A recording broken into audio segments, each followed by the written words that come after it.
El mundo moderno sabe poco del mito de Gilgamesh, pero su figura es tan universal e interesante que algunos escritores de fantasía, siempre dentro del mundo anglosajón, se han basado en sus aventuras para escribir novelas. Robert Silverberg, un prestigioso autor de ciencia ficción, escribió Gilgamesh el Rey. Y en Alemania, Harald Brehm inventa toda una infancia y juventud de Gilgamesh en su obra El León de Uruk.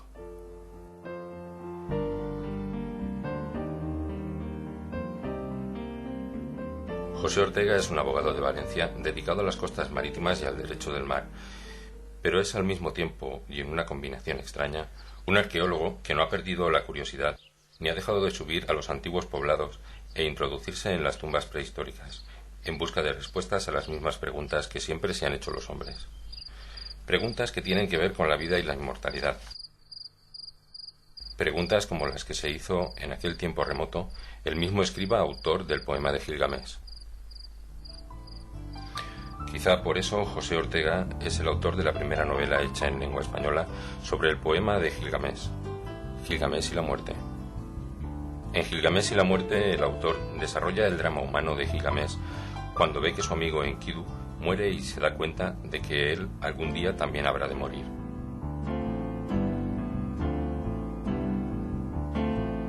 Ahora que todo parecía haber acabado bien, cuando había conseguido la reconciliación con su pueblo y su carácter ya no era el de un tirano, ni buscaba la fama, ahora el dolor volvía, a caballo de la venganza de unos dioses implacables que no olvidaban y del orgullo herido de una diosa gobernada por el capricho. En el dormitorio de Gilgamesh, sobre su propio lecho, yacía Enkidu. Sus ojos semejaban un vidrio estrellado contra la roca, y su respiración era jadeante. Su vida se extinguía como las antorchas del gran salón de banquetes, que poco a poco habían ido siendo apagadas. Ahora su cuerpo, que era como aquella estancia donde una mujer rezaba por él, conservaba solo una diminuta luz de existencia que pronto se confundiría con la oscuridad del más allá. Mi primer contacto con el poema de Gilgamesh fue en la universidad cuando estaba estudiando arqueología e historia antigua y donde tuve ocasión de relacionarme por primera vez con los mitos mesopotámicos. Los mitos mesopotámicos son, como todos los mitos, unas historias en donde se pretende una explicación global y cerrada del mundo, tanto de lo visible como de lo invisible. Es decir, en estos relatos podemos comprobar cómo se sabe absolutamente todo el mundo de los dioses, se sabe todo de lo metafísico, se sabe cómo fue concebido el universo, cuál fue el origen del hombre, se sabe qué sucede después de la muerte. Todo esto no es ningún misterio para la mente forjadora de mitos, y Mesopotamia no es una excepción. Esta es evidentemente una certeza un poco irritante y evidentemente ingenua.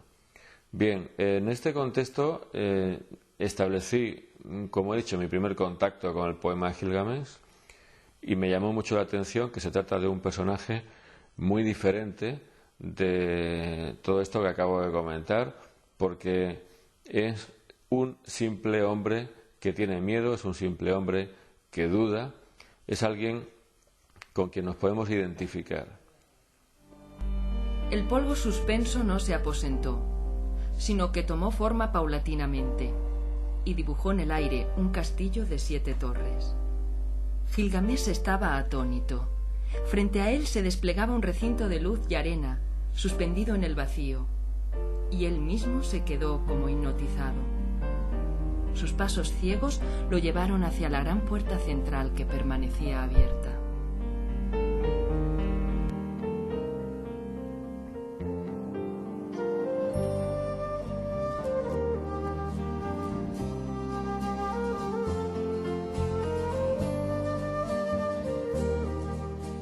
Desde que la monarquía de Magor fue fundada por Rot el Antiguo, del que se decía que era un dios rebelde, los magos se vincularon a ella por motivos desconocidos, y una de las muestras de la alianza eran las torres de cristal, donde los reyes muertos eran depositados en un lecho de aire y sosteniendo su espada de combate.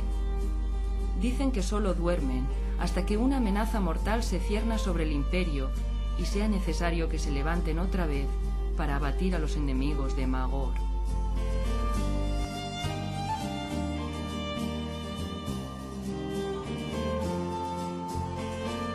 Hay hacia el este una meseta rodeada de montañas, y en el centro de la meseta una laguna.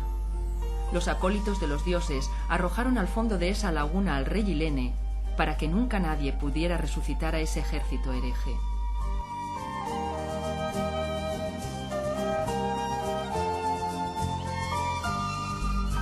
Pero cuando Gilgamesh entró en la sala de los ecos, creyó descubrir un universo nuevo. La enorme estancia se abría inesperadamente, como tallada por canteros expertos, y en ella la luz no tenía un punto preciso de origen. Parecía emanar de todas partes y prestaba una textura especial a las cosas. En el centro, un solio de piedra lo dominaba todo, y en él se sentaba la mujer que cantaba. Era una hermosa criatura vestida con una túnica blanca, descalza, casi tan bella como la música.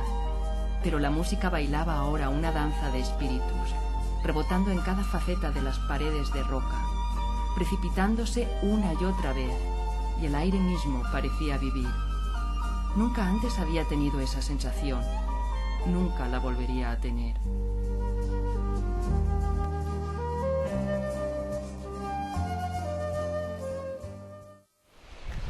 Gilgamesh y la muerte, la trilogía sumeria, como me gusta llamarla, considero que es una obra importante porque en ella se cubren muchos de los objetivos que podemos considerar propios de una escritura moderna, una escritura además abierta a distintos géneros, a distintas modalidades.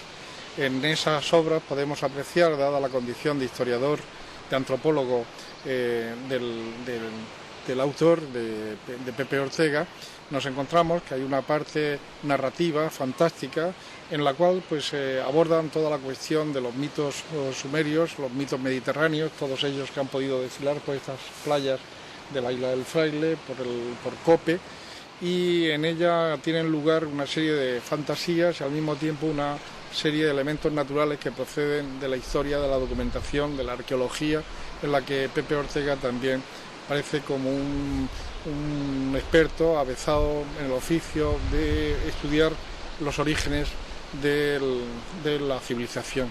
Es una obra, una mezcla, por tanto, a raíz de lo que vengo diciendo, de elementos históricos, elementos narrativos, elementos fantásticos, una obra que aborda la cuestión mítica, los mitos mediterráneos y, por tanto, creo que es una de las obras importantes para entender lo que fue, lo que ha podido ser la cultura mediterránea.